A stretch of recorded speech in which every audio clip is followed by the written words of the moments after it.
Welcome to the Real Estate Pros Show, where we interview real estate investing professionals from coast to coast, as well as the service providers that serve the real estate investing industry.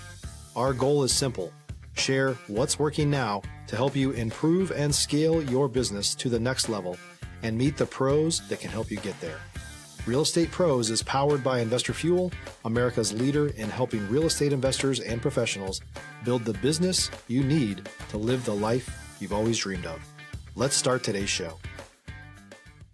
Property insurance for real estate investors doesn't have to be difficult, but it does need to be there to protect you when you need it. MyInvestorInsurance.com not only provides insurance at 15 to 30% cheaper than traditional agencies, it's built specifically for real estate investors like you.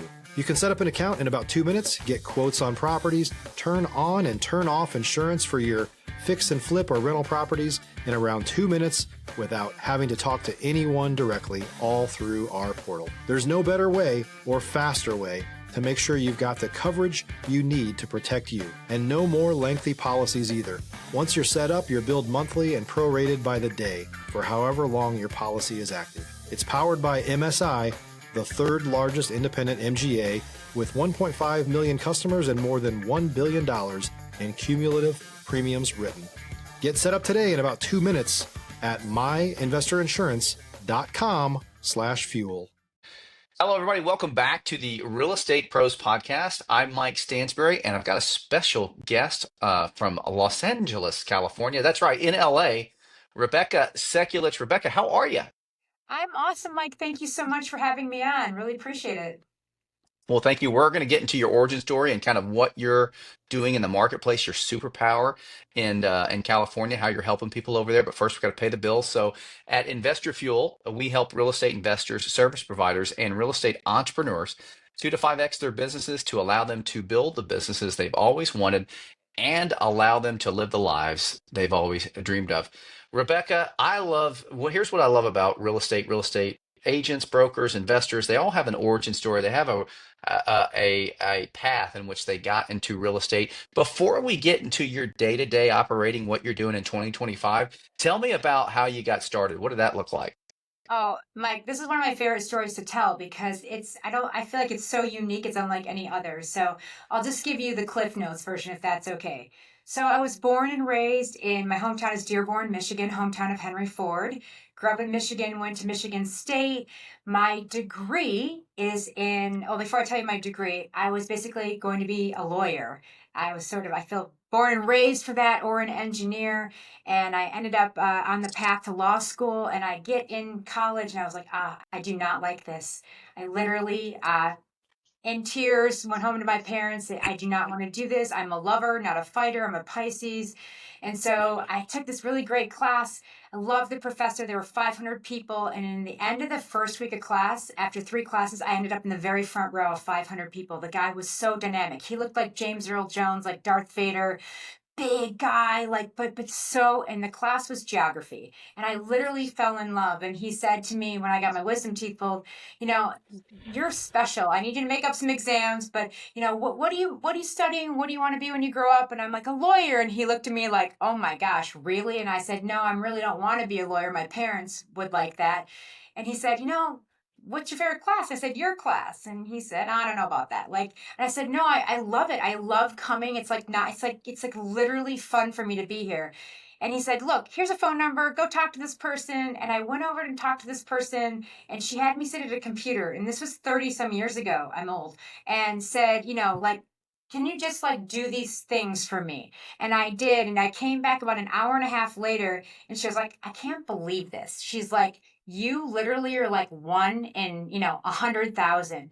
You have this spatial relations thing that nobody else has. And you would be a prime candidate for to study cartography. And I was like, map making? And she goes, wow, you know what that is? I go, yeah, no, I've traveled a lot. And she said, no. And she's like, what do you think about that? And I said, never thought about it. So long story short, I switched my degree. I have a degree in geography and cartography and the geography of Africa and the United States and Canada. So I have 4 cognates. I loved every moment of it. I also went to the CCS, the Center for Creative Studies in downtown Detroit, and I studied art and ceramics. So I have this whole like spatial relations thing. My dad was an engineer at Ford, was a car designer. Stop living on an island and join the #1 mastermind in America for professional real estate investors. Investor Fuel is a community of hundreds of the nation's top investors working together to build stronger businesses and better lives. In addition to the amazing community of real estate investors acting as a board of advisors for one another, Investor Fuel members have access to 100% funding on purchase and repairs for our members only, a health insurance program, and benefits and discounts that more than pays for the membership of most of our members, meaning it's actually costing you money to not be a member of Investor Fuel. If you're looking to scale your business and build a business that allows you to live the life of your dreams, please visit investorfuel.com today and book a call with our team. And I got that from, my genes, and I worked at Ford for a while and did a whole bunch of stuff. But funnily enough, I was at Michigan State. I made a film. My film got picked up for distribution in Los Angeles, and I was teaching film, French, geography, and like any other subject you could name in my own high school that I went to on an emergency credential for the film teacher who he was ill and was having to have some surgery. Nobody taught film 30 years ago. And so they came to me knowing I had made a film and produced a film and said, would you be willing to step in on an emergency credential and teach for us? It was my hometown, it was my high school. So I was like, sure. And then I ended up coaching varsity volleyball and, teaching. And mid-year, a friend of mine calls me in LA and says, hey, like, I'm moving to Los Angeles. You do not need to be in Michigan. You're like a minnow, or you're a shark in a sea of minnows. You need to come to LA. And she called me every day for like literally 6 weeks from Christmas till like mid-February. And the film got picked up and it just was like divine intervention. And I packed up my brand new 1998 Volkswagen Beetle. Big problem. My dad worked for Ford. Anyway, I wanted the car for nostalgia. Yeah.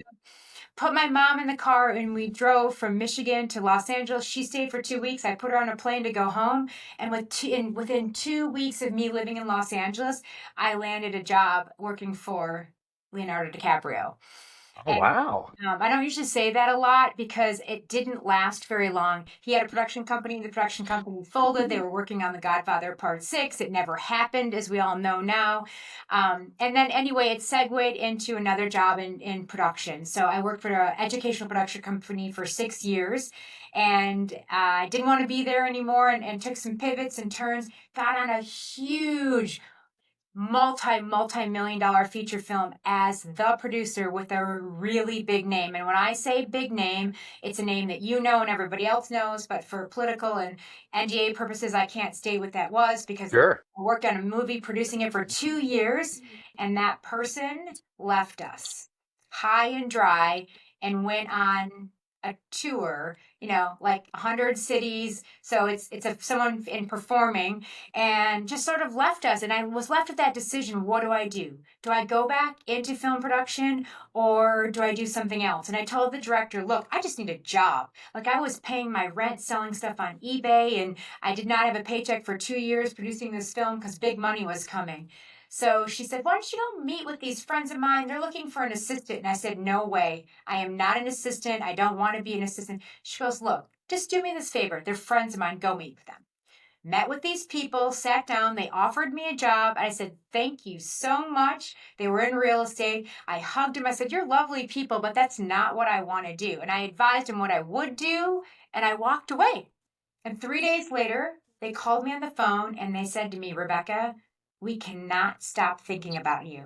Would you just come back to the office? We'd like to propose something else to you. So I went back in the office. They made me a proposal. They said, we are building real estate offices and we need somebody super smart. And what I realized that making a movie and being in real estate and building an office were basically the same job with different cast of characters. And so they basically said, what do you need? I told them if somebody said, how much money, Mike, do you want to make? And you're like, $1 million. They gave it to me. I should have asked for more, but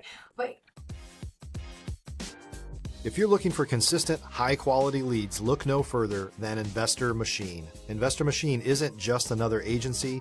It's the most sophisticated, data-driven lead generation company on the planet, for real estate investors and serves the role of being not just a lead generator for your business, but a marketing partner that is helping you achieve your goals along the way.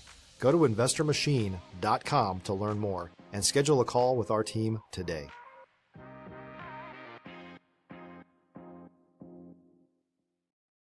So, like, long story short, my first job in Los Angeles, I was making 3 times what I was making teaching, and I thought I was rich. I thought I had made it, and it being somebody's like glorified assistant, and then I was given the role of construction supervisor and director of operations. And I walked into this role. I ended up building and helping to build 19 offices that happened to be in real estate for a major brokerage. And they kept telling me the whole time, you have a wonderful personality. You have this big energy. We love being around you. People love being around you. You should get your license. And I was like, I do not want to be an agent. Nobody wants to be a real estate agent. Nobody goes to school to study to be a real estate agent. And so eventually they kind of navigated their way and said, listen, you work for us and we want to open up a real estate school. You have the educational background. We want you to run it and we're going to pay for you to get your license. And I was like, it's like the art of manipulation. A bait and switch. Yeah, bait and switch. Yeah. I said yes. I went and got my license. I got my license in October of 2007. Now, you and I know what that means. The rest of the world has to put 2 and 2 together. But it's basically, we learned, in 2010, it was the bottom of the market. It's when it crashed. And so, it was a whole entire thing. I went on to build a few more offices, but by the end of 2008, it had pretty much ended. And I had to make that decision between 2009, 2010. What am I going to do? Am I going to go back into film production, or am I going to take the leap of faith and actually try to sell real estate? Put my hand on my heart, looked up to the heavens, and I said, you know what? I'm a risk taker. I'm going to jump off the cliff. I've already climbed the mountain, and something interesting happened to me too. While I was building offices, I was in a very fancy area of Los Angeles, and I'm just going to say it, Rancho Palos Verdes. It's like Beverly Hills, $10 million homes, really lovely area. I was helping to build that office, and I sat in that office for months while I was building it. And I listened to mostly men. No offense to any men out there, but it was mostly men who sell real estate. Back then it was, at least. Now it's a little bit more equal. And all of these men were having conversations on the phone, and I'm listening to them. And I'm listening to how they speak to their people. And one day, this guy was on the phone, he was yelling at somebody, and he got off the phone, and let's pretend his name was Mike. And I was like, hey, Mike. I was like, who are you talking to?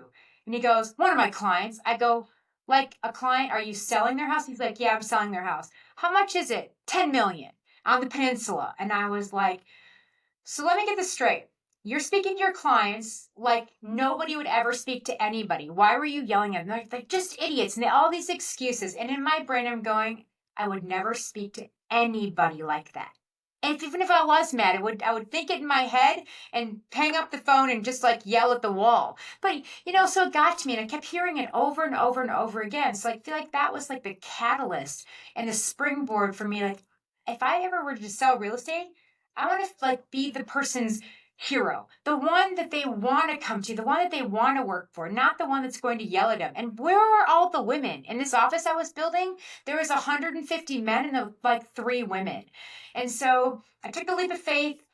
I worked for a company that offered a bunch of motivational classes. I took this class on, like how to sell real estate. And within 3 weeks of me in that class, a phone call came into my office, true story, and they were doing a short sale. And the receptionist yelled out, does anybody know anything about short sales?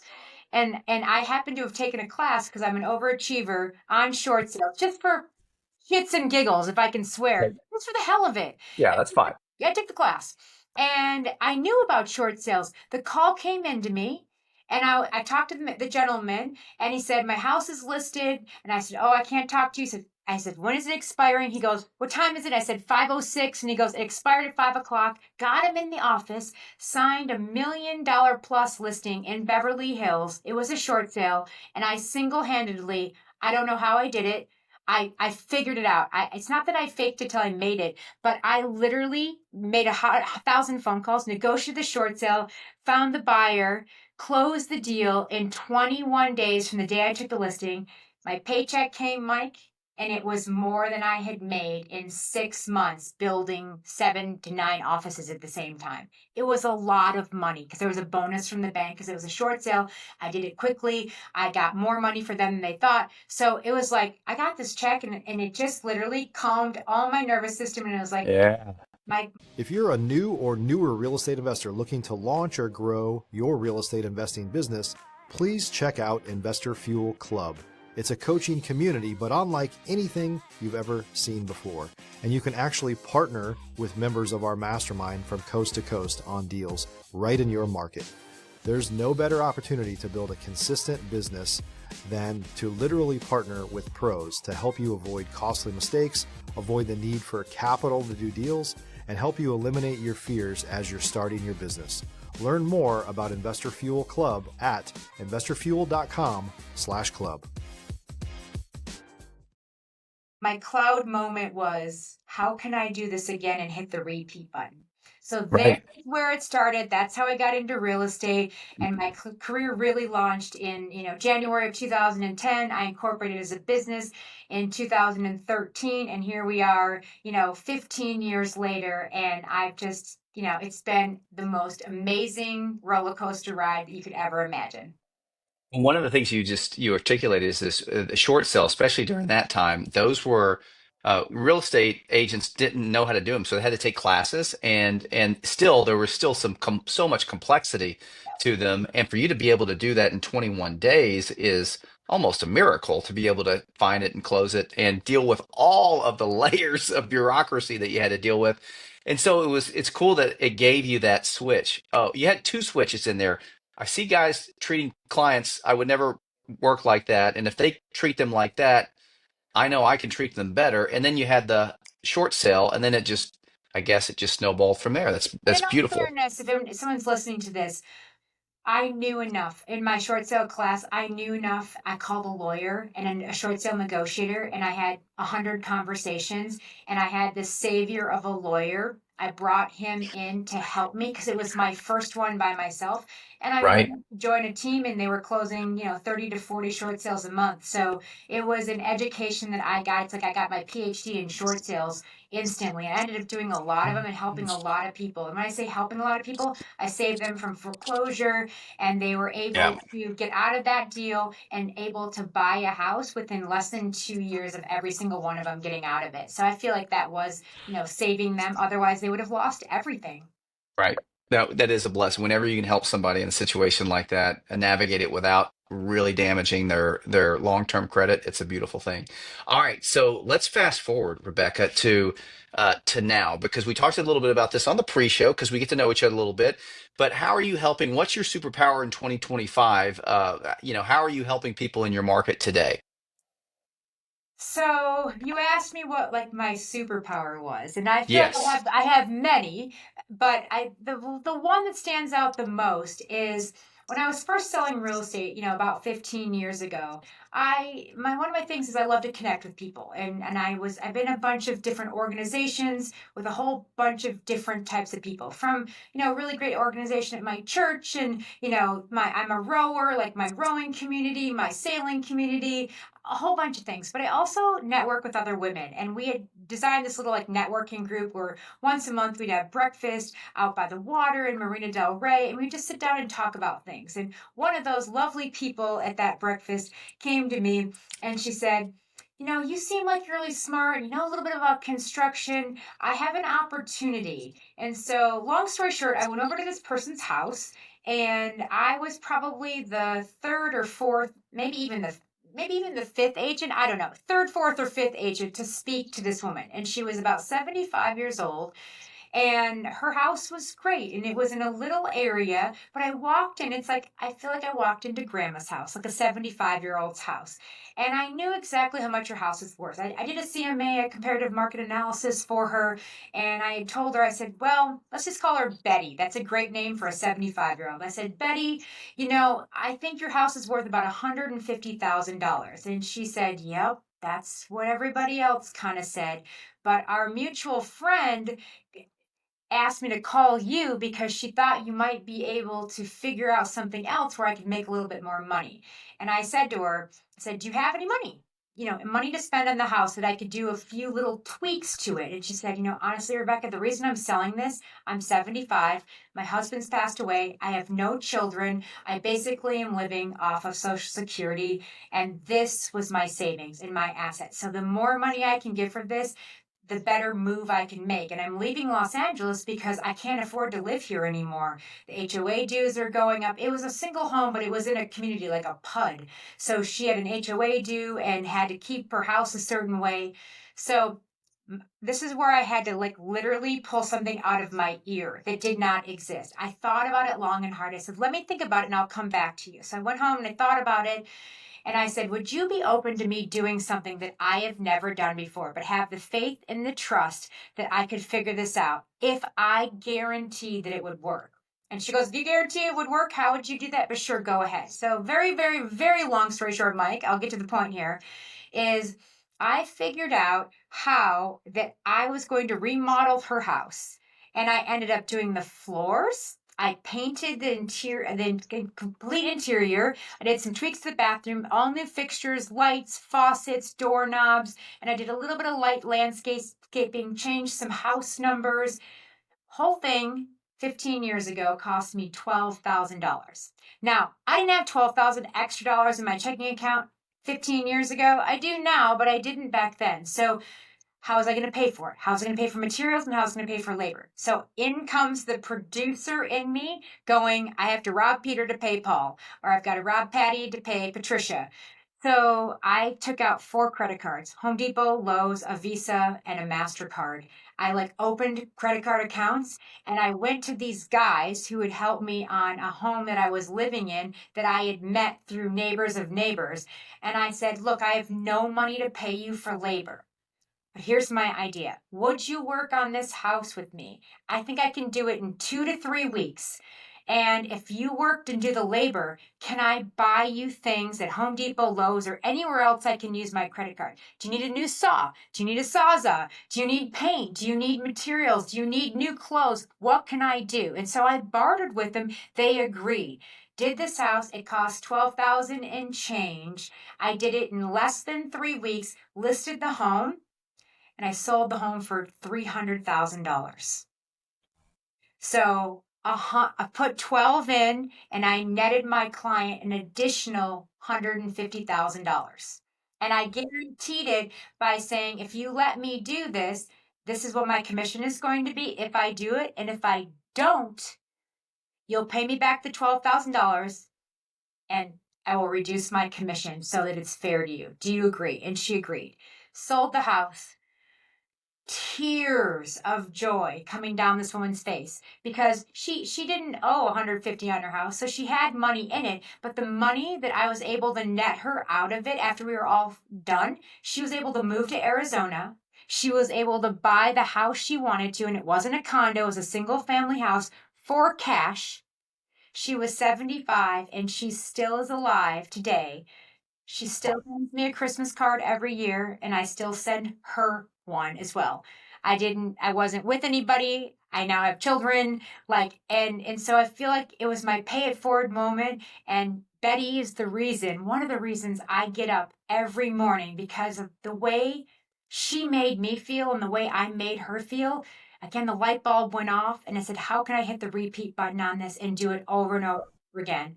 And I just finished my 90th remodel, helping clients do the same thing over and over again. But now the difference is that I loaned clients money for a long time. I switched brokerages. Now my brokerage and my own company will loan people that money to do the repairs. And if the money that they will loan free of charge isn't enough, I will personally bridge that gap. So if my company would loan somebody $50,000 and we need 75, I will loan my clients that other $25,000. I put my money where my mouth is and write it into the entire deal.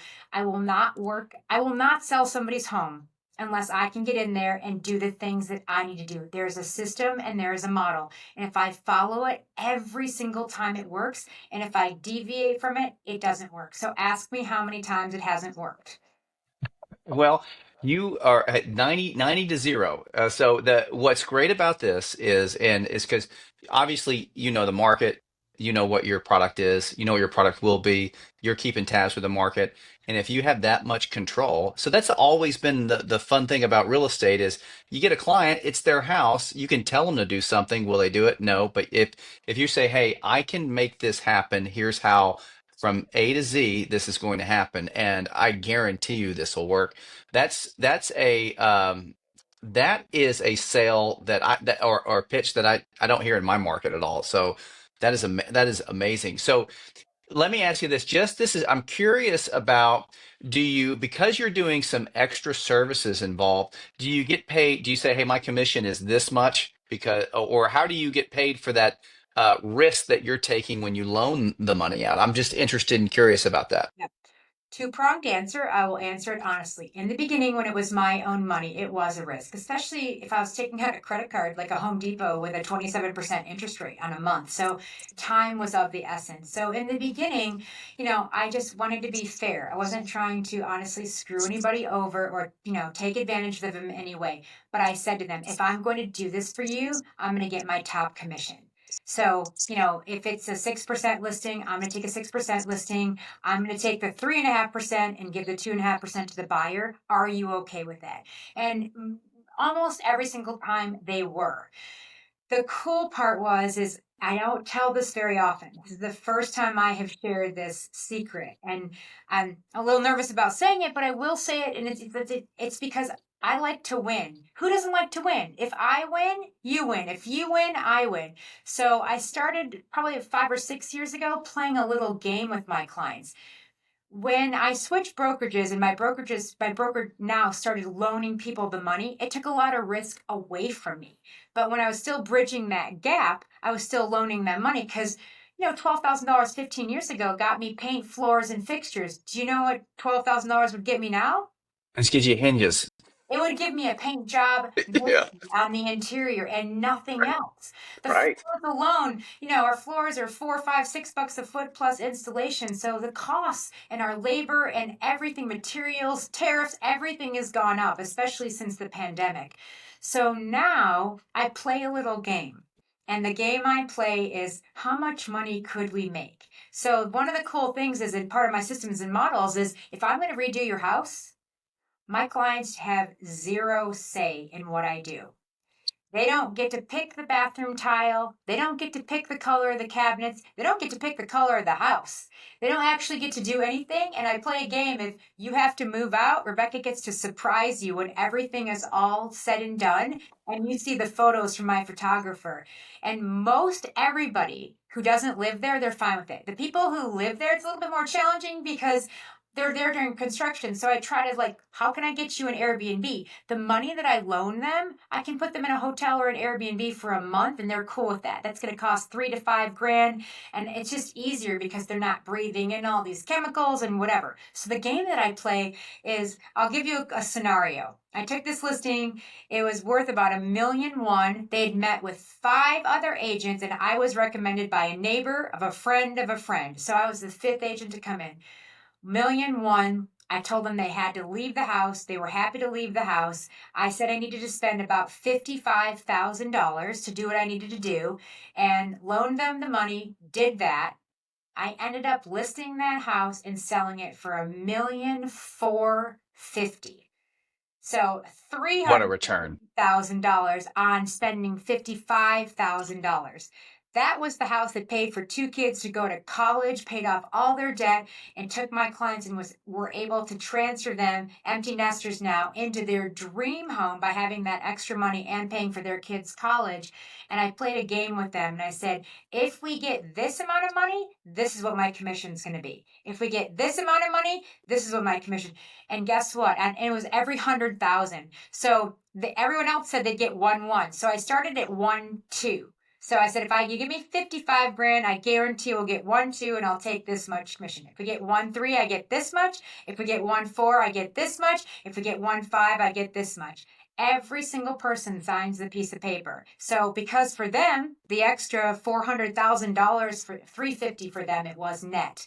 The extra $350 for them was life changing. They didn't care how much they had to pay me. So Right. I Yeah. won big time. I'm a gambler. I love Vegas and I love gambling. So it works out for me because it's Because fun. you're playing with house money, because I'm you know playing what you're with house doing. money. Yep. Well, Rebecca, that is amazing. Now, one of the things I'm curious about is where can people find your listings and find a little bit more about you? And if somebody is in Los Angeles, they had the same obstacle. I have a property that I've had for 25 years, and it looks like it's 1996. Where can they find you on the socials and all that? But tell everybody now we're in the days of Instagram. It's the best place to find me. I had a couple videos go viral and I got hacked in Instagram about a year and a half ago, 2 years ago, and they took my name away. And Instagram's very political about that. So Rebecca Sekulich doesn't exist, but my Instagram handle is House of Sekulich. So like House of Gucci, sort of play on Yeah. House of Sekulich is my handle over there. And if you put my name into Google, if you put Rebecca Sekulich, you will have a myriad from Facebook to LinkedIn to my YouTube channel to everything.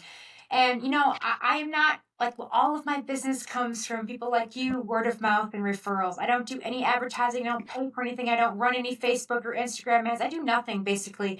People come and they call out. And the cool part is, Mike, is I get to work with people I want to work with now. So somebody calls me up and says, "Can you help me?" I go over to their house. If I can help them, I usually do. Sometimes it's not a fit. So I love that I'm in this place now that I can choose who I want to work with. So if it's something that if somebody's listening and they want to even just get a consult, I don't charge for that. I will come over and tell you how it is. And sometimes it works and they don't believe me. And I have a whole list of people ready to talk to them that I have coached and do. I've done your house. I made you a whole bunch of money. I changed your life. Would you be willing to talk to Mike if he calls you regarding his house? And 100% people, that's where my business comes from. People who have changed their lives. I don't have to say anything. When somebody mentions they're doing something, they say, "Don't even bother. Don't waste your time. Time is money. Time is precious. Call Rebecca." And that's how I've built my business. And I would love to hear from anybody. Happy to give advice, even if you're not in Los Angeles, to another agent, to somebody else. And if you're not in Los Angeles, don't have an agent, I have partners and referral people all over the country I can recommend and give them and you advice what you can do with your house. I'm from Michigan. I do a lot of referrals back and forth with, from Michigan and moving people from Michigan to California, from California to Michigan, and all over the country. So I would love, don't hesitate. Send me a message, send me a text. I will respond.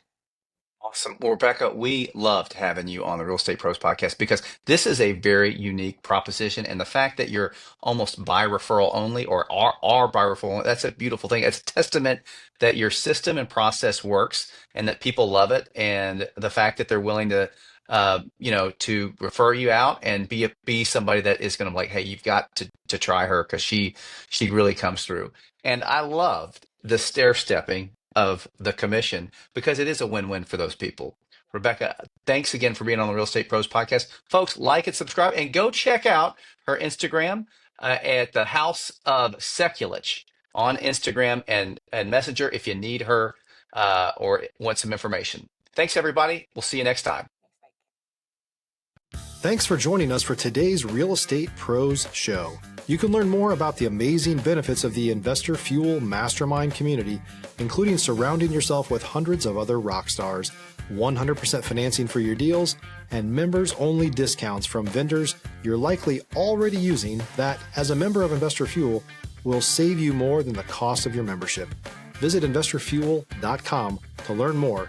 If you're interested in joining us as a guest of this show, please visit investorfuel.com/pros to apply. You can also check the show notes for access to free resources, how to get access to world-class lead generation, and much more. Don't forget to subscribe so you never miss another episode. Have a great day. We'll see you on the next show.